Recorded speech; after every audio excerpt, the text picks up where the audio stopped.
Chandigarh police के operation cell को बड़ी सफलता मिली है, जिसके साथ सेक्टर 43 बस स्टैंड के पीछे हुई मुठभेड़ में पुलिस में 3 गैंगस्टर गिरफ्तार कर लिए गए हैं। बताया जा रहा है कि आरोपी के पास से जिगाना और ग्लैंग पिस्तौल बरामद हुई है। बताया जा रहा है कि आरोपी डोनी बल और मोहब्बत रंधवा गैंग से जुड़े हुए हैं, जिसके साथ ही एसपी ऑपरेशन गीतांजलि खंडेवाल ने पूरे ऑपरेशन की जानकारी देते हुए बताया कि मामले की जांच जारी की गई है।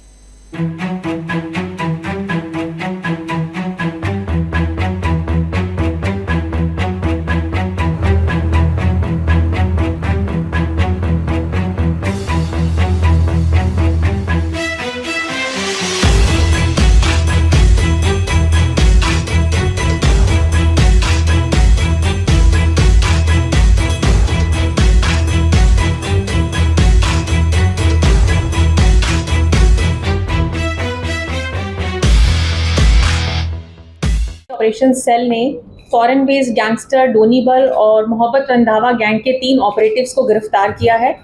इनके पास से हमें 3 सोफिस्टिकेटेड वेपन्स मिले हैं, जिनमें ग्लॉक और जिगाना हथियार शामिल हैं। और इंटेरोगेशन में ऐसा मालूम हुआ है कि कपूरथला में गुरप्रीत एलियास गोपी निज्जर गैंगस्टर का जो मर्डर था, उसमें ये शूटर्स इन्वॉल्व थे। और इसमें 3 लोग गिरफ्तार हुए हैं। सबसे पहला प्रभजोत सिंह है, ये गुरदासपुर का रहने वाला है। 19 साल इसकी उम्र है और 12वीं तक ये पढ़ा हुआ है। मलेशिया में ये काम कर रहा था। इस साल फरवरी में ये मलेशिया से भारत आया और अर्शदीप नाम के एक व्यक्ति ने, जो बाहर बेस्ड है और गैंगस्टर एक्टिविटीज़ में इन्वॉल्व है, उसको बाकी गैंगस्टर्स से मिलवाया। और ये इस इंसिडेंट का one of the main shooters रहा है। इसके पास से हमें जिगाना पिस्टल की रिकवरी हुई है और लाइव कार्ट्रिजेस मिले हैं। इसके अलावा दूसरा एक्यूज है अजयपाल सिंह, जो दीनेवाला गांव तरनतारन का रहने वाला है। इसकी उम्र 24 साल है और ये अर्शदीप के गांव से ही है और शायद ये बचपन के दोस्त भी हैं। और अर्शदीप ने ही इसको बाकी गैंगस्टर्स से मिलवाया था, डोनी बल और रंधावा से। और ये शूटर्स में नहीं था, पर ये कॉन्स्पिरेटर्स में था और वेपन्स की सप्लाई इसी ने करी थी इस पर्टिकुलर इंसिडेंट के लिए।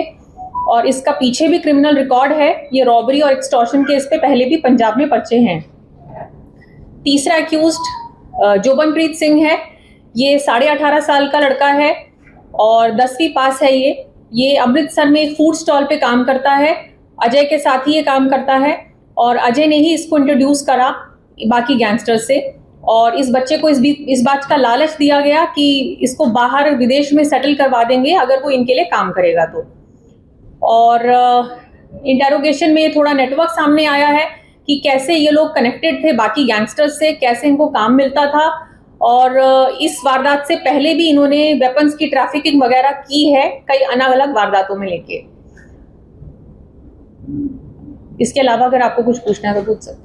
जिस वजह से है कि किसी बड़ी घटना में जाम देने जा रहे थे, कुछ को भूल जाए ना, ठीक कर जा रहे। हमारे पास एक इन्फॉर्मेशन थी कि मोहब्बत रंधावा गैंग के कुछ ऑपरेटिव्स हैं जो चंडीगढ़ में देखे गए हैं और शायद कोई अंजाम दे सकते हैं वारदात को चंडीगढ़ में। तो उसके चलते हमारी टीम ने उस पर एक्ट किया। और कुछ इन्फॉर्मेशन इस तरह आई थी कि ये कोई गन पॉइंट पे गाड़ी वगैरह छीनने की कोशिश कर रहे हैं, तो ये हथियार के साथ हो सकते हैं। तो हमारी टीम ने वहाँ पर ट्रैप लगाया और जब इन दोषियों की पहचान हो गई, इनको पकड़ने की कोशिश करी, तो ये नेचुरली भागे। और जब भागे तो जो जोबनप्रीत था उसको पुलिस काबू कर पाई, पर जो प्रभजोत और अजय हैं उन्होंने पुलिस पे फायरिंग करी।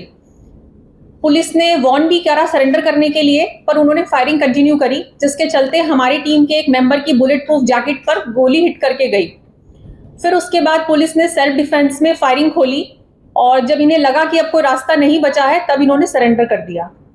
मैम, ये लोग किस व्हीकल पे थे तीनों और फायरिंग कितनी हुई है? ये पैदल थे। ये गन पॉइंट पे कोई गाड़ी छीनने की कोशिश में थे। और फायरिंग कितने राउंड हुए हैं दोनों तरफ से? 3 राउंड इन लोगों ने फायर करे हैं और 2 पुलिस ने फायर करे हैं।